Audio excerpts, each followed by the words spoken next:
Another team plagued by injuries as usual, the New Orleans Pelicans have announced that Zion Williamson and CJ McCollum will be shut down for the rest of the season. Yet another year in which the Pelicans can't seem to get not only Zion, but basically anyone on their roster healthy.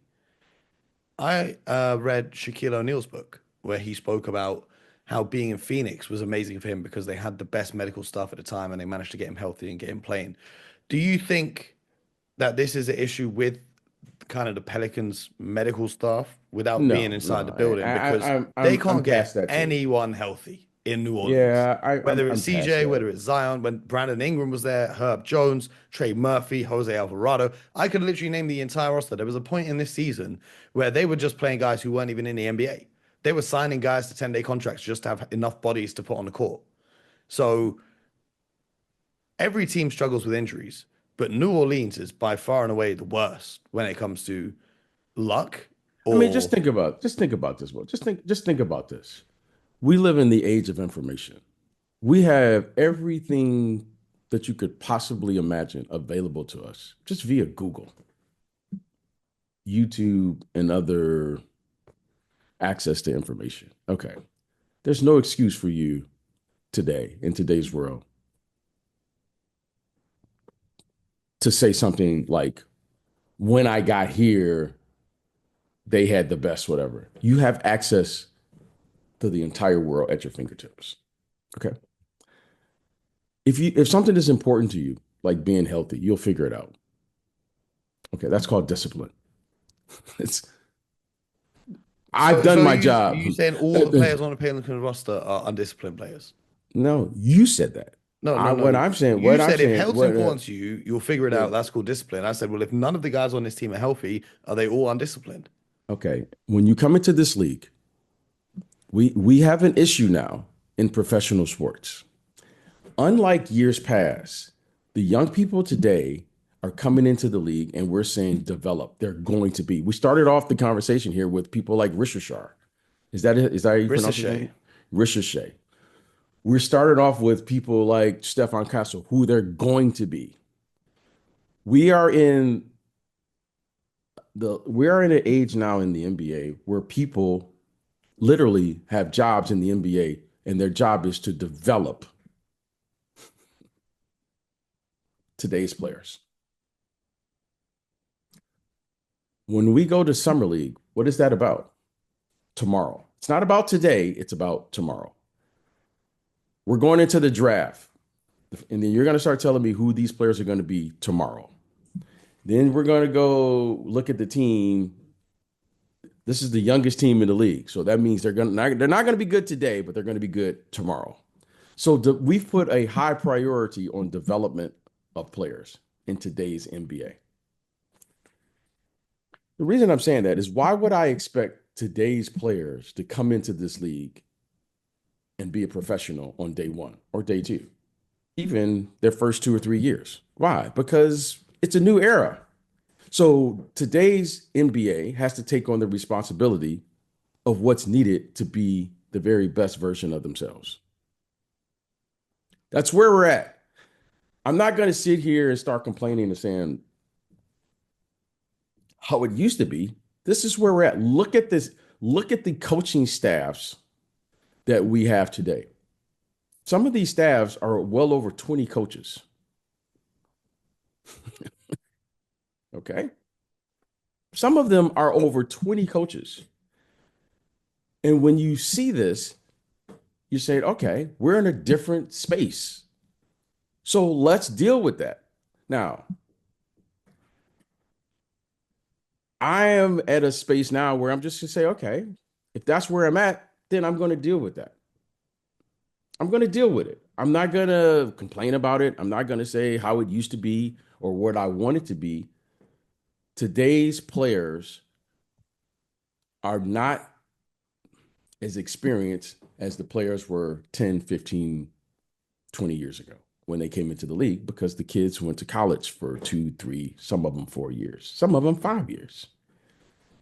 Now we have one and dones.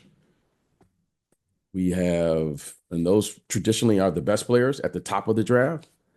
We have the kids coming over from Europe, Jokic, Luka, and all these guys. These guys are what, 18, 19 when they come over here. Some of them, maybe a little older. But for the most part, that's where we're at. What do you want me to do? If the kids are coming, we have to provide the solutions to the issue. So, okay, we got to roll with this, Mo. So what's the solution here for New Orleans? Because it's not even like they're young guys on that team now. They've been there for years now. When your best player is not available, same as we're talking about in Philly, everywhere in the league, Mo, if your best player is not available, that's going to be a major issue. Yeah, he played 24 games his rookie season, 61 games the season after that, didn't play the season after that, 29 games the season after, 70 games in 2023, 2024, and then 30 games this year. This is his third season in his 6-year career where he's played 30 games or less. Okay. So we know that when you have a player that you recognize as your best player and he is paid as such based on the salary structure of this league. This is a universal thing. Your best player, once you commit to him financially, he has to perform. That's how it works. And if there's injuries or whatever the case may be, Mo, you're injured for whatever the case may be. However, it is your responsibility to make sure that you do everything that you can possibly do to make sure that you are available to your franchise. Because the way the rules are set up, if that player who you financially commit to is not available, more than likely, it will reduce your chances to have a successful season based on winning and losing. That we are assured of. So Zion is clearly their best player. You just showed me why. Now, I'm sure that Zion has had myself and others who said, hey, maybe you try whatever you may try, whatever you need to do. Everyone's preparation for an 82 games season is different based on body type, your mental makeup. So for me to sit here and say what they should be doing based on what I did or someone else, no, that doesn't apply to everyone. But you do have the information available to figure it out what's good for you.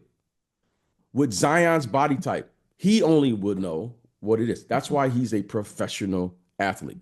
When you start telling me that one size fits all, that's when I pump the brakes and I go, no way. Now, there are a lot, okay, because they're all getting the same information. Every team is getting the same information. You can do the same exact workouts in two different places, and one guy, he gets hurt and the other may stay. And then, so what am I going to say? They're doing something that we're not doing? They're all sharing the same information anyway. So I just don't want to put everybody in a box and say, this is what you should do. And then if someone gets hurt, some people will recover in a week. Some people may need 10 days. Some people may need 2 weeks. Some people may have a mental hurdle that they need to get. Whatever the case may be, you have to be there to help that individual, that person get through what they need to get through to get back on the court and be able to work and give a positive contribution the best they can. And that's all you can ask. So why they're getting hurt, I don't know. But I can assure you, we're not the only people that have asked the question. Mm-hmm. So I'm sure they have a great medical staff down there. I'm sure they do. But it hasn't happened for whatever the reason may be, and you move on.